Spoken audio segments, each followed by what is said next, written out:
നമസ്കാരം, വെളിച്ചം ചാനലിലേക്ക് സ്വാഗതം. ബുധൻ കന്നി രാശിയിലേക്ക് ഉച്ചരാശിയിലേക്ക് വരികയാണ് സെപ്റ്റംബർ 15 രാവിലെ 11:10 AM. അപ്പോൾ 4 രാശിക്കാർക്ക് നേട്ടം എന്നാണ് ഞങ്ങൾ പറയുന്നത്. ബുധൻ ശരിക്കും പറഞ്ഞു കഴിഞ്ഞാൽ ബൗദ്ധിക മേഖലയിൽ നേട്ടമുണ്ടാക്കും, അതുപോലെ വിദ്യാഭ്യാസപരമായിട്ട് നേട്ടമുണ്ടാക്കും.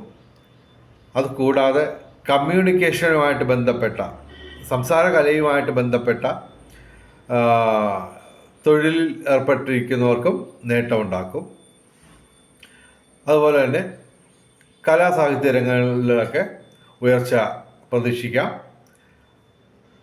അപ്പോൾ ഇതൊക്കെ കിട്ടുന്നത് 4 രാശിക്കാർക്കാണ് പ്രധാനമായിട്ടും കിട്ടുന്നത്.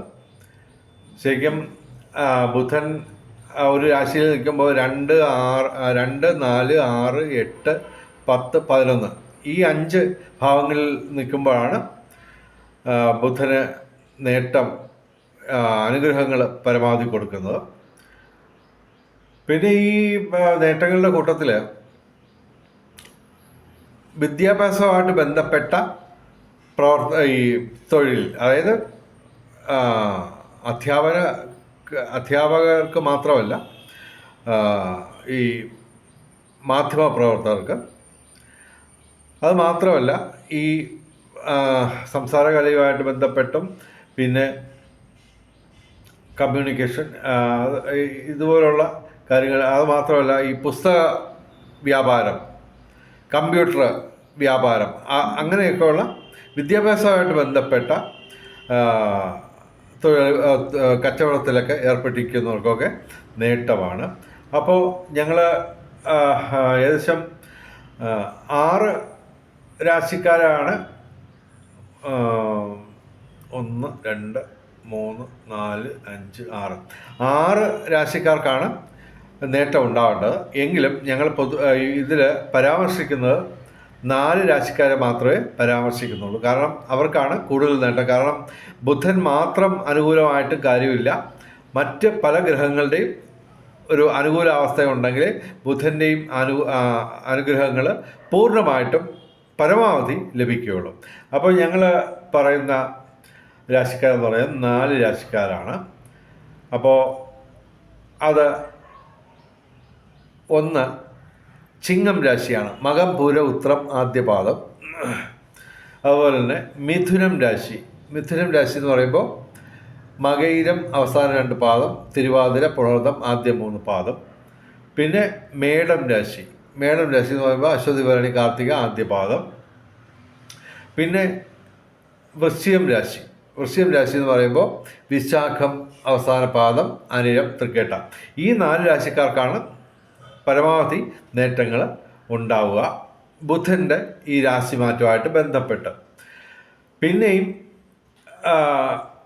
അതുപോലെ തന്നെ ധനുരാശിക്കാണ് ഏറ്റവും കൂടുതൽ നേട്ടം ഉണ്ടാകുന്നത്.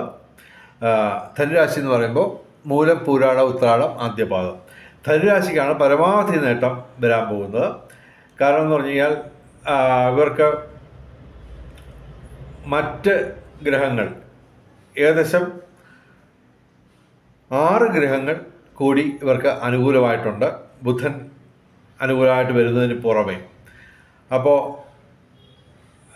ബുധൻ്റെ രാശിമാറ്റം കൊണ്ട്, അതായത് കന്യരാശി എന്ന് പറയുമ്പോൾ ബുധൻ്റെ ഉച്ചരാശിയാണ്.